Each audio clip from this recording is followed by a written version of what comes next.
तो भाई लोग, इस वीडियो में सिर्फ मैं एक्सप्लेन करने वाला हूँ। यहाँ पे कोई विजुअल्स तुम्हें देखने को नहीं मिलने वाले हैं। जानता हूँ ये थोड़ी बोरिंग लगेगी, पर हाँ, बस इस वीडियो के लिए एडजस्ट कर लो। फिर आगे से मैं अच्छे से ध्यान रखूंगा और अच्छे से एडिट करूंगा अपनी वीडियो को। तो स्टार्ट करते हैं अपने इस एपिसोड को। जिंदगी में कभी कभी कुछ ऐसे पल आते हैं जहाँ दोस्ती का मतलब ही बदल जाता है और एक मुस्कान के पीछे छुपी हुई होती है कोई और ही सच्चाई। वेलकम बैक दोस्तों, यह है episode number 6 of the summer Hikaru died, जहाँ हम जानेंगे हिकारू है कौन और क्या कुछ यादें ही इंसान को इंसान बनाती है। एपिसोड की शुरुआत होती है योशिकी एक फिलोसॉफिकल स्टोरी पढ़ता है। एक आदमी हाइकिंग पे गया, बिजली गिरती है और वो मर जाता है, लेकिन उसी सौंप यानी कीचड़ में कुछ केमिकल रिएक्शन होता है और वहां से एक सौंपमैन पैदा होता है। वो सौंपमैन बिल्कुल उस आदमी जैसा है, same face, same body, same memories, लेकिन असली आदमी तो मर चुका है। यूस्की एक क्वेश्चन पूछता है, सौंपमैन और असली आदमी क्या दोनों एक ही हैं? माँ की जवाब देती है, नहीं, दोनों अलग है, लेकिन एक्सप्लेन नहीं कर पाती क्यों। और वहीं पे आसको अपना व्यू पॉइंट बताता है, दोनों पूरी तरह से अलग भी नहीं है। हमारे सेल भी टाइम के साथ बदलते रहते हैं, तो ये भी एक तरह का रिप्लेसमेंट ही है। माँ की पॉइंट करती है, अगर दोनों एक ही वक्त पे एग्जिस्ट करें तो असली कौन है? असली आदमी तो मर गया। इसका कंक्लूजन तो फिलहाल कुछ नहीं निकलता, दोनों गिव अप कर देते हैं, क्योंकि ये एक डीप क्वेश्चन था। तो यूसिकी यहाँ पे खुद सोचने लगता है, क्या हम सिर्फ मेमोरीज हैं या फिजिकल बॉडी या कुछ और उसके मन में सबसे बड़ा सवाल जो उठता है वो ये कि आखिर तब हिकारू क्या है। आसको को याद आता है कि उसने हिकारू का यूनिफॉर्म बोरो किया था। वो हिकारू को जाके रिटर्न करती है जो डेस्क पे सो रहा होता है। हिकारू यूनिफॉर्म को स्मेल करता है, नाइस फ्लोरल स्मेल। आसको कंफ्यूज होती है फॉर अ सेकंड, माँ की डाइवर्ट करती है अपने बातों से। लड़कियों की स्मेल हमेशा अच्छी क्यों होती है और लड़के हमेशा स्टिंकी क्यों? एक लाइट मोमेंट के बाद सीन शिफ्ट होता है। योस्की और हिकारू साइकिल से घर जा रहे होते हैं। हिकारू एक गाना गा रहा होता है, लिरिक्स भूल जाता है।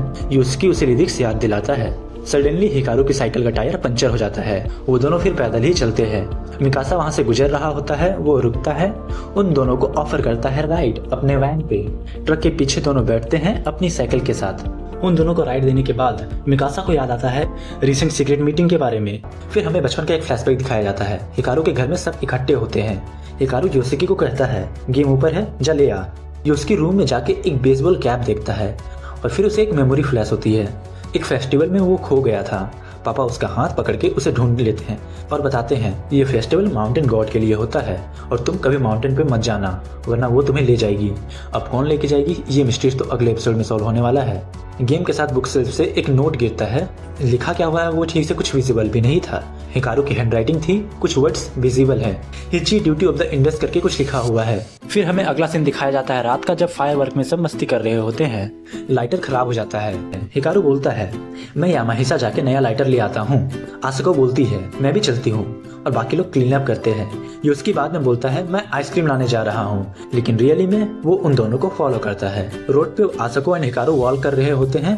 तभी आसको बोलती है, ये रेड साउंड माउंटेन है, वही जगह जहाँ तुम मिसिंग हुए थे, राइट? तो हिकारू कहता है, हाँ, लेकिन मुझे कुछ ज्यादा याद नहीं। तो आसको कहती है, तुम्हारे जाने के बाद हर एक दिन फ्यूनरल जैसा लगता था, अब तुम वापस आ गए हो, सब नॉर्मल लग रहा है। फिर वो थोड़ा पॉज करती है और फिर सॉफ्टली कहती है, अगर तुम्हें समझ ना आए तो तुम इग्नोर कर देना। फिर वो उसकी आंखों में देखती है और पूछती है, तुम कौन हो? फिर यहाँ पे हमें आसको का फ्लैशबैक दिखाया जाता है। यंग आसको प्लेग्राउंड में अपनी नानी के साथ होती है और केरोजल की तरफ पॉइंट करके कहती है, उधर से कुछ अजीब सी आवाजें आ रहे हैं। फिर उसकी नानी उसे समझाती है, तुम उन बच्चों में से हो जो सुन सकते हैं। हमारे घर में कई लोगों को कुछ दिखाई देता है, कुछ सुनाई देता है, लेकिन उन चीजों से कभी बात मत करना। फिर आसको पूछती है, वो घोस्ट होते हैं क्या? फिर नानी उसे जवाब देती है, हाँ, कुछ स्कैरी होते हैं, कुछ नहीं। हमारा और उनका दुनिया एक ही है, बस ओवरलैप करते हैं। जब जिंदा लोगों की इमोशन मरने वाले लोगों के साथ जुड़ जाती है, तब वो एक रूप ले लेते हैं। यही है साइकिल लाइफ और रीबर्थ का। और दोस्तों, ये बात याद रखना, क्योंकि आसको की ये एबिलिटी फ्यूचर में बहुत इंपॉर्टेंट बनने वाली है। फिर अगले सीन में हमें दिखाया जाता है एलिमेंट्री स्कूल के दिनों में आसको और यूकी मिलकर फ्यूचर के बारे में बात कर रहे होते हैं। तभी आसको को एक फेमिलियर क्लिंजिंग आवाज सुनाई देती है, लेकिन वो इग्नोर कर देती है।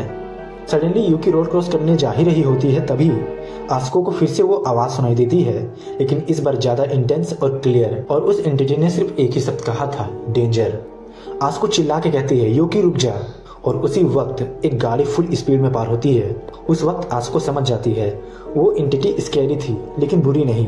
शायद वो मुझे वार्न कर रही थी, शायद सब दूसरी दुनिया के लोग इविल नहीं होते।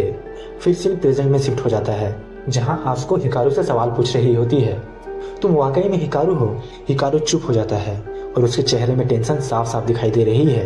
हिकारू आसुको के पास जाता है और उसके आंखों में आंखें डाल के देखता है। उसी वक्त आसुको बेहोश हो जाती है और ये सारी चीजें योशिकी दूर से देख रहा होता है। वो भाग के तुरंत यासुको के पास आता है और हिकारू से पूछता है, तुमने इसके साथ क्या किया?